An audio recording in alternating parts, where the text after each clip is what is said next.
Hey everybody, Steve here in Keene, California, which is right next to the town of Tehachapi, not far from Bakersfield, California. I'm here at the CESAR Chavez National Monument, which is where he's buried. His request was to be buried here next to the two dogs that he loved on this property, and that's where he's laid to rest, alongside of his wife.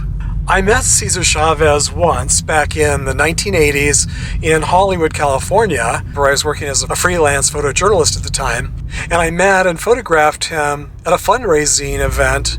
He was a very nice person and someone I admired and respected. So it's pretty special for me all these years later to be here visiting his gravesite a couple of hours north of Hollywood where we once briefly met. This is also the first time I've been to Tehachapi. All the years I've lived here in Southern California, and this morning I decided to take the back route to Bakersfield. I usually go over the Grapevine, but this morning I wanted to visit CESAR Chavez's final resting place, and Google Maps said this was the best route to get here, so I'm really glad that I took this alternate route. After all these years, it's still nice to explore and discover new places that I haven't discovered before here in my own backyard. This is really a beautiful and very impressive national monument. There's no charge to come and visit, and it's really easy to find. It's just right off the freeway, just a half a mile off the freeway exit here. His Find a Grave memorial page does have a GPS, so I think I know where his gravesite is located here on the property. It's pretty early in the morning, so I was afraid that the gates might not be open this early, but I'm glad to see that they are.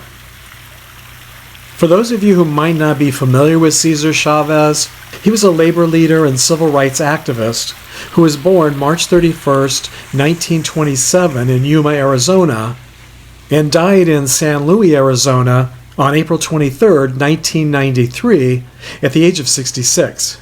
His cause of death was unspecified natural causes.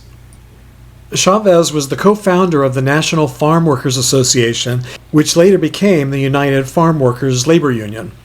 He spent his adult life and career advocating for nonviolent social change and dedicated his life to serving others. He's known for leading the very first successful farm workers union in American history. The union's efforts helped pass the groundbreaking 1975 California Agricultural Labor Relations Act to protect farm workers.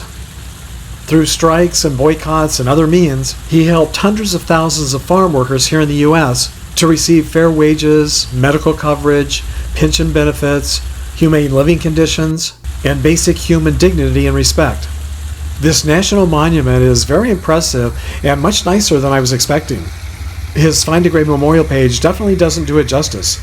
Dedicated final resting places like this are definitely pretty rare, especially here in California. The only others that I can think of that are equally as impressive belong to Bob and Dolores Hope, President and First Lady Richard and Pat Nixon, and President and First Lady Ronald and Nancy Reagan. Please let me know if there are other final resting places as nice as this that I've somehow missed in my travels. Over the years, there have been many books written about CESAR Chavez and many movies made about him as well. On his birthday, April 23, 2003, the U.S. Post Office even issued a commemorative stamp in his honor, and 75 million were printed. He certainly left a lasting legacy. Have any of you been here? Feel free to share with us in the comments section if you have. If you liked this video today, I hope you'll consider giving it a thumbs up. And thank you to all of you who have taken the time to subscribe. Taking the time to do both is very appreciated. So until our next trip to a cemetery together, thanks for sharing the memories, everybody.